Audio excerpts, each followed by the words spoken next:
What's up, guys?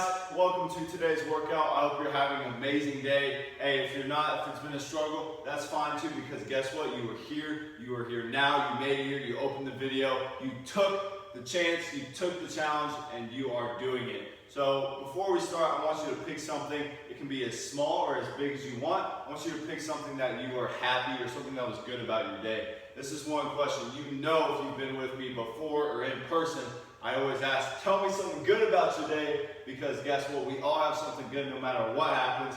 And what you focus on, that's where energy flows. So tell me something good about your day. Say it to yourself, say it to the camera. Something good about my day. I woke up, went for a little jog around the neighborhood. The sun was shining, and now it's cloudy outside, so I got to see the sun today. I love seeing the sun, so that was something good about my day. So go ahead and share it with me, and then we're going to jump right into the warm-up. So warm up, we're going to start jogging, just back and forth or in place. Jogging is just nice, easy, moving opposite leg, opposite arm. We're warming up the ankle right now, so how well can I press myself off the ground in between steps? That's really what's happening, just really quick. It's crazy how simple movements, so many complex things are happening, in this case in my ankle joint, that we take for granted. The ankle is really going through extremely fast flexion and extension when we jog, and we're just moving it back and forth. The rest of our body is stabilizing. If our core was not active right now, we'd be falling over doing a bunch of crazy stuff. That's probably what happens when you drink too much. But anyways, a lot of cool stuff going on. So that our bodies are really complex and really special units. So it just feels good to take care of them and kind of acknowledge all that. So go ahead and speed it up a little bit. We're either going back and forth more. Maybe you're adding more of a pivot into it. If you're going in place, just speed it up. About 5, 4, 3, 2, 1, and relax. Ooh, good, shake it out. Now we're gonna go to a half kneeling position. So this is gonna be more of a hip dominant warm up. Half kneel, and we're gonna work on overhead stretch of that same side hip flexor. So if my left knee is down, I'm gonna take my left arm overhead. I don't want to be arching my back, so if you find yourself here, maybe you can only get to right here, that's fine. Don't let your hips go forward. You want to think about pointing your belt buckle or shining your belt buckle. Big Texas belt buckle forward. So we're just holding here. You can go up and down with the arm. I'm squeezing this glute as I'm shining my belt buckle forward.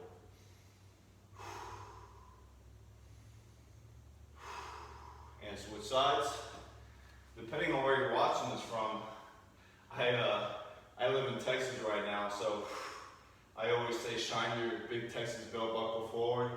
I don't know how much longer that's going to last, because I'm moving to Colorado, it looks like, here pretty soon. So I'll have to find a new one. I mean, there's still cowboys, or there were cowboys up there, I think a little bit. They're more ranchers and mountain men, I guess. I'll have to shine your mountain belt buckle forward. I'm going to figure out something. Shine your bear buckle forward. Okay, now we're going to move into frog stretch. So we just stretched out our hip flexors. Now we're going to get in our adductors, so the inside of the legs. I'm going to show it from the side at first, and then I'll show you from the front. So I'm going to get wide knees here, and my toes are going to be on the ground, meaning my toes are pointed outwards, feet flat. What I'm going to do next is get on my elbows, but if you want to stay on your hands, if that's more comfortable, that's fine with me too. I want you to try both. So you're going to send your hips back. Exhale, once you hit end range, bring it forward. Now notice, I don't want to be sinking into my shoulders. I want to press the ground away with my elbows. Really, any time, there will be very rare instances that if we're ever on our elbows, I want us sinking in. Most of the time, I want us in an active position. So we are getting some stability in our shoulders while we also stretch out our adductors. Again, either on our hands or our elbows. We're getting about 8 to 10 here. One more. Next, we're going to flip over on our back. We're going to get what I call ham flossing. So our hamstring right here, this leg's going to be flat. I'm going to cross my fingers. They go right below my knee. Now, I want to get to where my foot or my leg is as straight as possible. So this feels, okay, I'm getting there. What I'm going to do now is bend my knee and then go back up. Not only that, I point my toes towards my face, point my toes in the sky, and then reset. Leg up, toes down, toes up. We're gonna get 5 each side here. So really stretching out the hamstring. You will feel it once you do that toe motion. I call it a gas pedal. You're really gonna be feeling it in the back of the calf. At least that's where I feel it. It may be different for all of us. Maybe that's where I need to work on a little bit more, but that really adds in a whole nother dimension to the stretch that we didn't have before.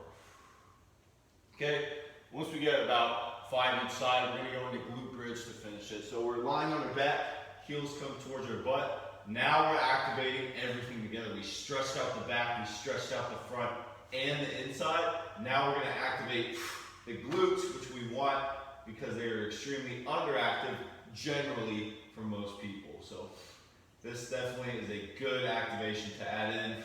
Think I'm squeezing my butt at the top. Like I said, we stretched everything out. Now I can really activate my glutes. It's funny, a lot of people in glute bridge, they are not activating their glutes.